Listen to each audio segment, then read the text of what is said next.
Today, we're getting under the hood of Cate Luzio, a daughter, sister, friend, women's advocate, and the founder and CEO of Luminary, a global professional education and networking platform created to uplift, upskill, and propel women and allies through all phases of their professional journey, from entrepreneurs to those navigating their career path, the power middle to the C-suite, those in transition, and everyone in between. In March 2018, Cate left her 2-decade banking career and self-funded the launch of Luminary with the mission to build an ecosystem of high-touch engagement for both individual and enterprise members to address and impact the systemic challenges faced by women and underrepresented communities across all industries and sectors. Today, she continues to build a dynamic, gender-inclusive community focused on creating connection, collaboration, and change through global expert-led programming and services, activations, content, and culture. Cate has grown Luminary into a multi-million-dollar global B2C and B2B business with more than 15,000 members and over 100 enterprise members. She made her second acquisition late in 2023, buying The Crew to add to Luminary's robust product offering. Luminary hosts more than 250 programs, events, and activations annually, with more than 70% member-led. In 2024, Cate was appointed to the Inc. magazine's inaugural Female Founders Board of Advisors after being named to its top 100 female founder list in 2019 and 2021. That same year, she was also honored as one of No Women's 100 Women to Know. And in 2023, she was recognized as one of Worth Magazine's Worthy 100, a list showcasing over 100 entrepreneurs working who make serious impact both personally and through their businesses. In 2021, she was recognized as one of Forbes' Next 1,000 Entrepreneurs. Wow, and so much more. Welcome, Cate. So if it's okay, I would love to get going. Absolutely. So talk a little bit about your journey into looking at financial health and communities. So I spent, as you were reading in the bio, I spent the better part of 2 decades in financial services. So I was sitting within corporate investment banking, and people often think that just because you work in finance, you know everything about money, and you don't. I think you have to really put the work into it. And being in finance, though, I had the opportunity to watch sort of what was happening in the market and the economy. But I, to be quite honest, wasn't watching as much for myself. I had the privilege of saving quite a bit of money, and that helped me fund the launch of Luminary. But I also went through a significant divorce during that time where I don't think I was financially healthy and prepared. I then, started Luminary, and the life of an entrepreneur, as you know, is a roller coaster. And so bringing to our community, the community that we wanted to build and now have built and continue to build, all angles of health, right? So financial health, community health, mental health, that's a big part of what we do, because as much as we are what we do in our job, the lines have been so blurred, I think, because of the pandemic. And so those boundaries that we need for our personal and professional lives, those boundaries we need as we think about the future, as we think about the different responsibilities we have across our different life stages, all of that leads back to different types of health in our worlds. It's interesting how certain things become triggers that sort of propel us to do new things and take a look and get under the hood of our lives. I want to talk about how the impetus to create Luminary, what was that spark for you? Although I had, my day job in the banks that I work for, the 3 big banks that I work for, on the side of my desk, like a lot of people within corporate America, I was very involved in our women's networks. I was very involved in diversity and inclusion. I was very involved in talent development. And so I was already creating community within those networks. And I felt like I was doing that amongst the employees that I manage, even my client and such. And so I felt like outside of what I was doing, I needed to create bigger impact. And could I do that in one firm? Yes. Or in one industry? Absolutely. But I wanted to have bigger impact. And one of my mentors within the financial services world sort of gave me that kind of boost. And he said, you want to create impact in everything that you do. I think you could do it in a different way. And I think you haven't taken the time to see what that could be. And it was like a little bit of a light bulb, because I was just kind of going, right? I was climbing the ladder, and that's an okay thing. And I was advancing. And when I did take a step back, it was, where do I want to focus my efforts if I wanted to create more impact? And it really was with regards to women and navigating their paths, and both professionally and personally. And then that expanded into, it's not just about women, it's about those that are underrepresented in the workforce, and certainly now in entrepreneurship. And I wrote a business plan, and I didn't know that that's what I was going to do. I sort of was writing a couple of ideas down that turned into a full business plan, that turned into me looking at financials and saying, if I could do this right, could I do it on my own financially? And, a couple of weeks later, I'm an all-in kind of person. And I said, this is what I'm going to do. I kind of announced it on LinkedIn. And then 8 months later, the business opened, because we still have our physical space here in New York. But I think it takes that leap of faith, that desire to go and really do it, is just tremendous. I think this is a wonderful thing to share with women around the world. What was that first year of entrepreneurial? I mean, you had the luxury of writing a business plan, knowing how to do all of that. What was that first year like? So I am definitely a planner, and that, I think that helps. And I teach a business plan boot camp every month around this, because I think, just in order to set yourself up, not just for success, but just for, keeping on track, plotting your course, that roadmap, you need a business plan. That first year was, again, it's a roller coaster. And I definitely underestimated how hard that roller coaster, or the ups and downs of that roller coaster, the deep highs and deep lows. I don't have a co-founder, so it's me. So I think that first year there were a lot of great highs. I was so surprised at how well we did in that first year, not because I didn't think there was a market for it and a need, but just it's entrepreneurship, and we were very new in the market. But we were 14 months old when the pandemic hit, right? So we were riding high because of what we just had accomplished in 1 year, and then to the lowest of every single low you can imagine, when you're figuring out how you're going to keep going, if you have to shut that physical space down where all of your activity, all of your services, all of your solutions are procured. But I felt really good. I knew that at the end of that first year, we definitely were sparking something amongst the women and allies that we were already working with, and certainly amongst the companies that we had already started to work with. So I was not about to give up because of a pandemic. It's such an interesting thing, the difference between, a corporation going through a pandemic and an entrepreneur. Like, what does that mean to your company? Because it's do or die type of thing. So I totally get that. And I think that it's interesting what Zoom did for all of us, what these platforms did for all of us, to create the opportunity to create these virtual spaces, which became, in a way, Cate, so equally as meaningful to us, because we weren't leaving our homes. So it was a way of feeling connected. And I want to talk about that with you, because you've created this spectacular community, because, we have to role model what we want in our community, right? Yeah, I think that starts with the staff. Every single person that we hired and continue to hire, it's very intentional around, yes, we want the best people, but we also want a multi-generational staff. We want intersectional staff. We want different perspectives, different backgrounds. And so it starts with building that culture at home. And then I think it is role modeling. It's everybody on the team that's role modeling this. We want to be a welcoming space. We want to provide programming for all. We want to be able to support whatever endeavor you have, or the challenges that you're facing.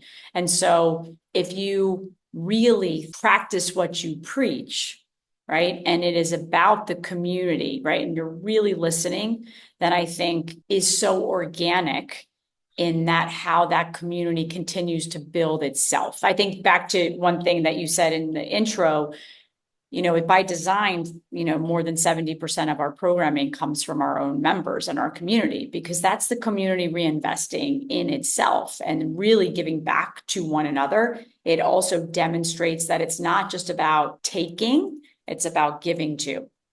That's also what makes things interesting. And one of the things I love about Luminary, which is the inclusivity. There are these other clubs, if you will, communities, if you will, but they're exclusive. And that's sort of taking you back to high school. I don't want to be part of I don't want to be part of a clique. I'm not interested in that. I want to be part of a community that welcomes all. And so back to your intentions, you want to talk about your inclusivity, like the way you thought Yeah. about.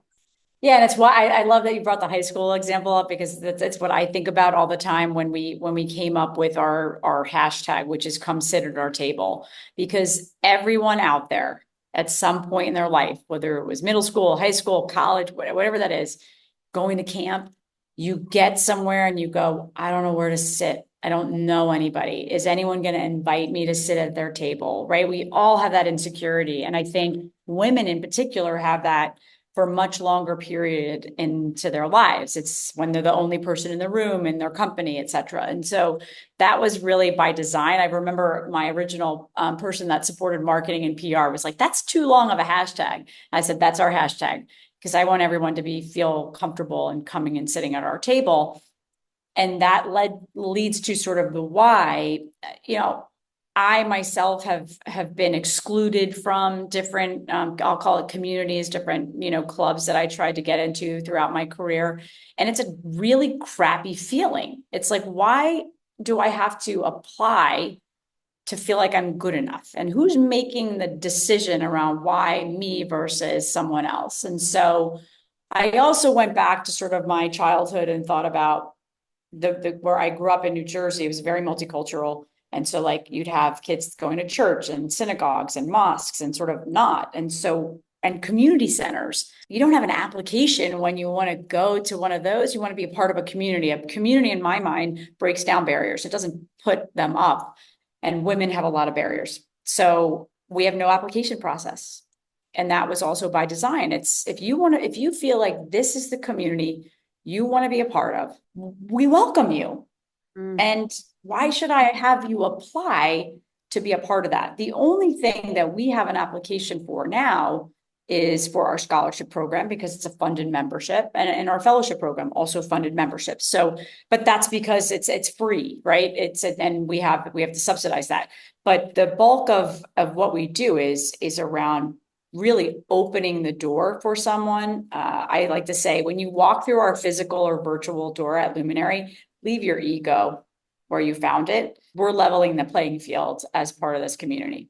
When we go out and have these conversations in companies about women getting a seat at the table. So by you having that call to action, come sit at our table, like you are creating the space, the table for every woman to sit at. And I think that if we as leaders, like you as an organization, a community, can create that table and make it really, really long or really, really round, so more and more exactly. people. I mean, that's a beautiful thing. The world needs that. That's about unity. That's about saying, hey, and I love the even playing field. The way you're doing it is really, the inclusivity is, I think it's crucial to where we're as a world. Yeah, and it's also why we have a gender inclusive lens, right? Because as much as I am a woman in business and have watched, different things, good and bad, throughout my career, I know that we can't accomplish what we're setting out to do in changing the world and society and having more leaders, women leaders, and access to all the things that we talk about,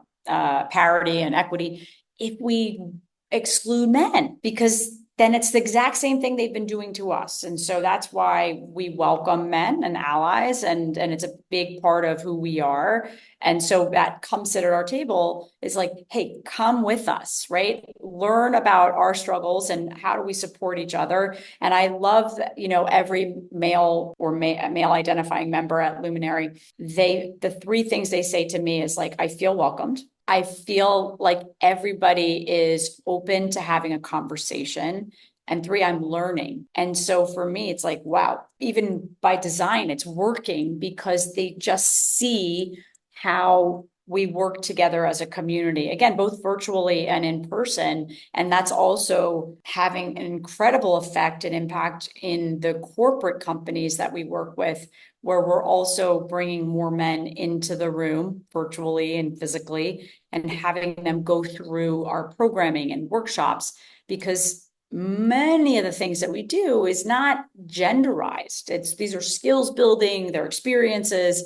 And so let's actually bring them to the table so that we can have real dialogue. Whatever you're doing in women's health, yeah, men don't understand, but they need to know.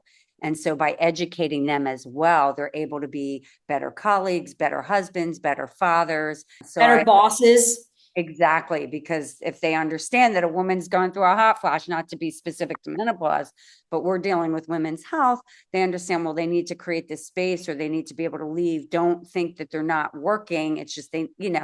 And so it's just understanding, women in every aspect of a woman, which is so complicated. So you had mentioned earlier when we first started that you said that you look at everything from health, not just financially, not just community, but mental health. Talk to me about what you're thinking about there and the way you approach it as an entrepreneur, as just a woman, a leader.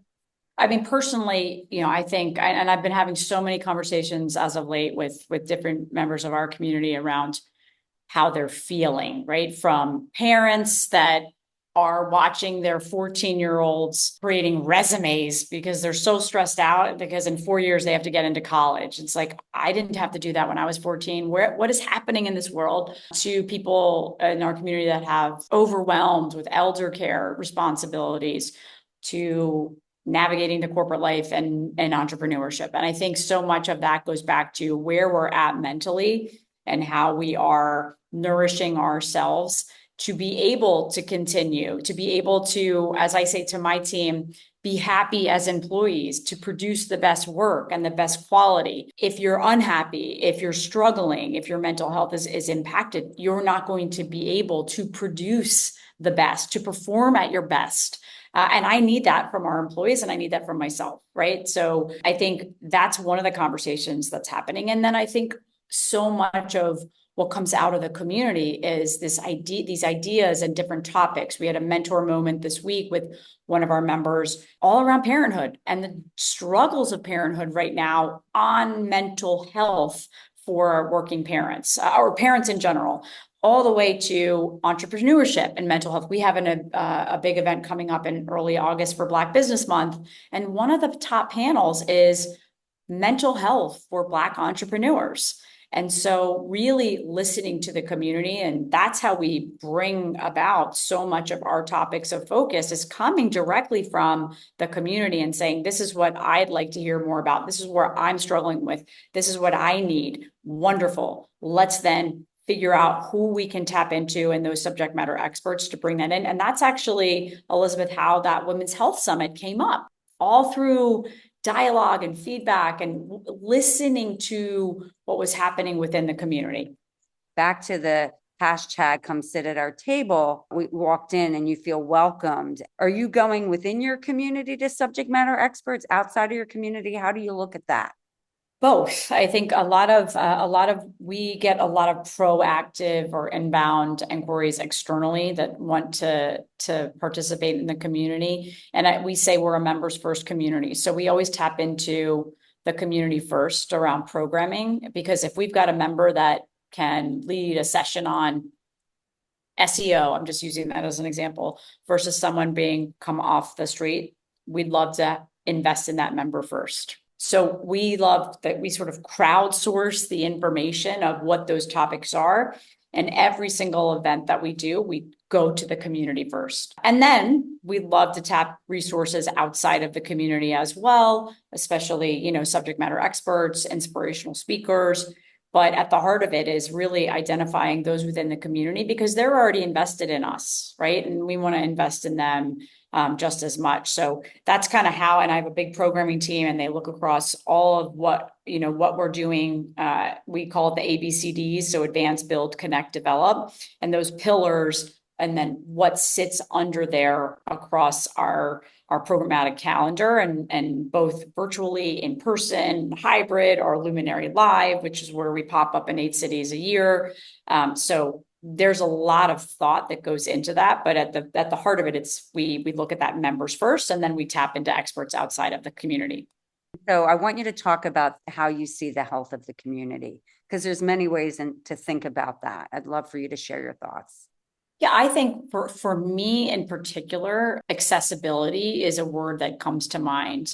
So I think what I've heard from, and this comes from my own experiences, but others in my network where they didn't feel as welcomed in a community or at a club or, in their some type of membership. And so because they didn't have access. They didn't have access to other people. They didn't have access to the resources. And so that was, again, by design, how we built Luminaries, that I'm accessible, our team is accessible, our community is accessible. And I think that helps the health of the community because, again, we're removing those barriers versus putting them up. And I think that immediately you feel like, okay, I can kind of take a breath. I can show up however I want to today.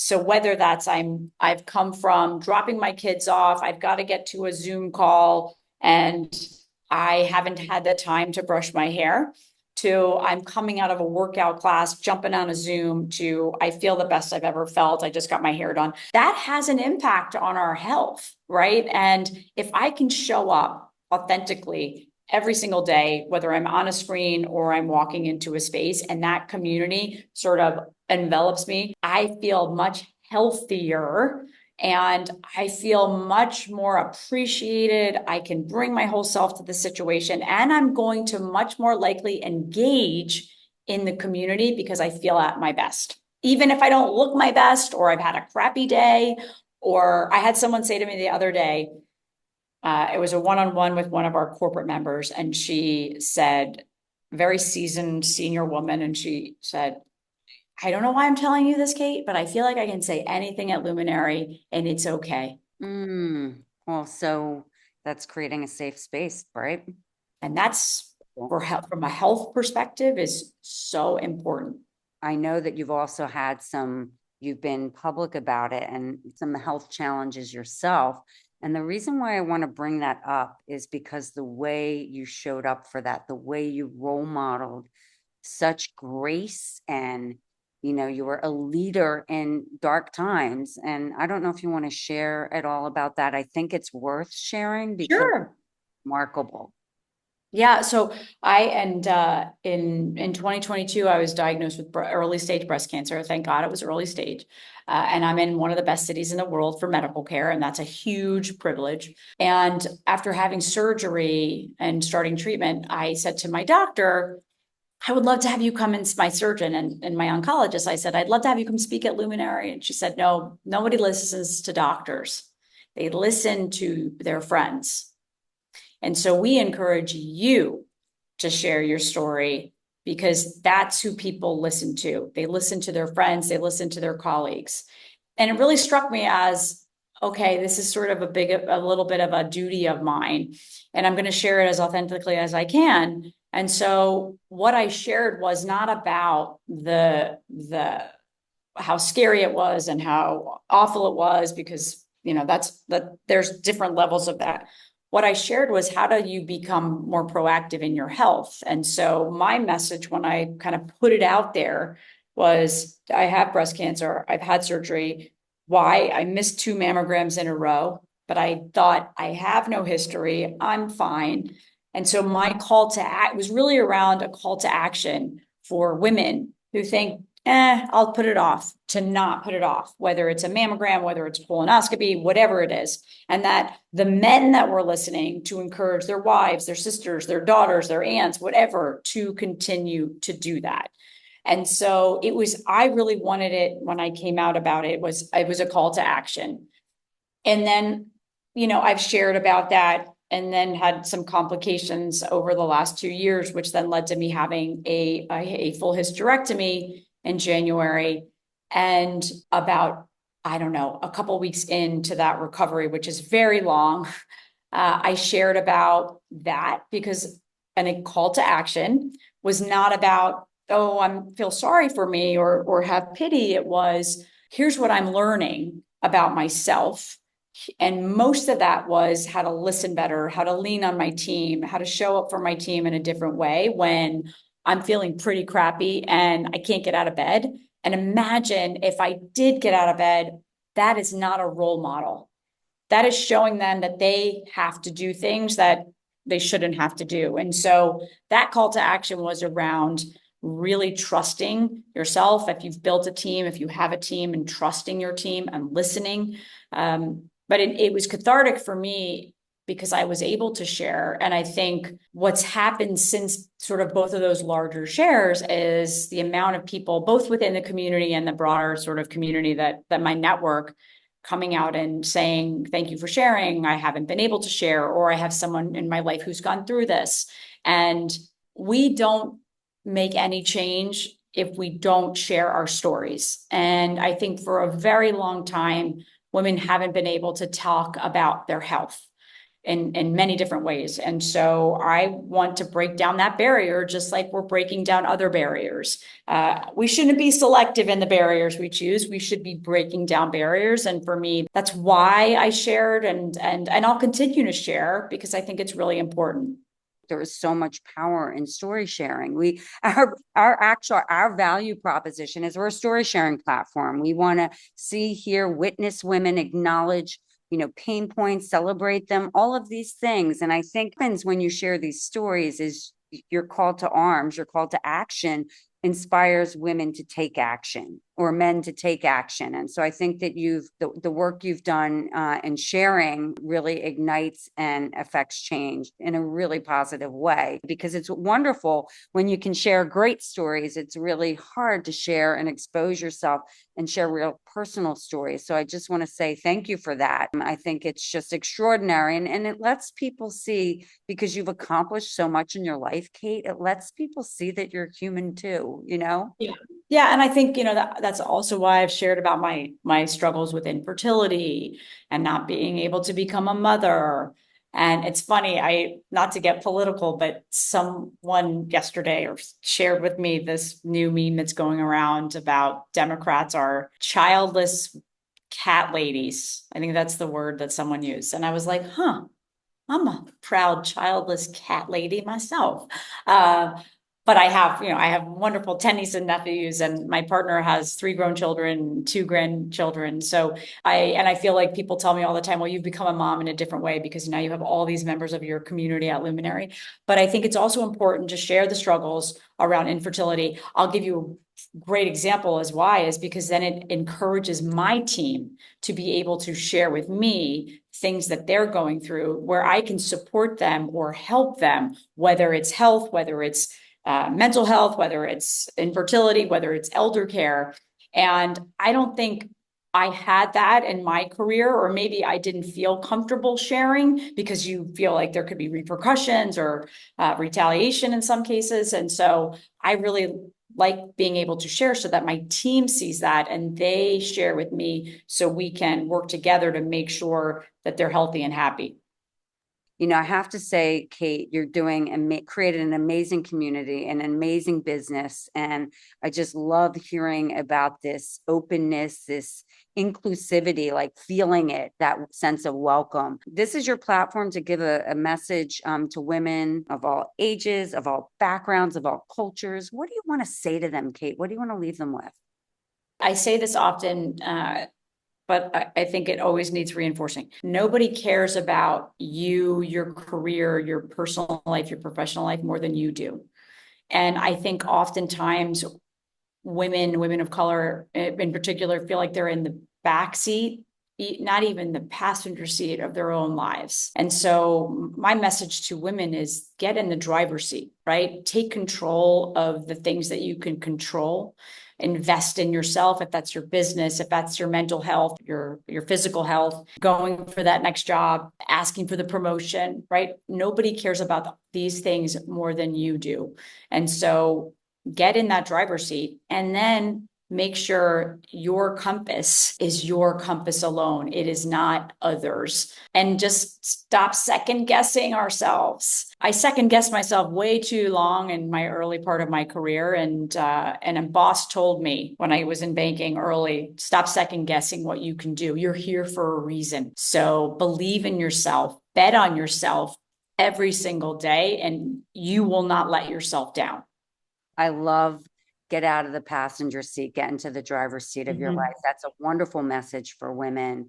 And the second guessing, yeah, you just have to bet on and believe in yourself. So I love what you're doing. And I love meeting the community. It's just a wonderful thing. So thank you. Well, likewise, we love your presence. We love you in the space. I love your energy.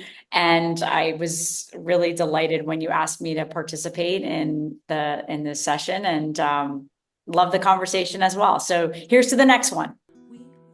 Thanks for listening to Under the Sisterhood. If you haven't already, please give us a quick rating and review on Apple or Spotify. And make sure to follow us on Instagram, Facebook, YouTube, and LinkedIn so you can hear from more amazing women.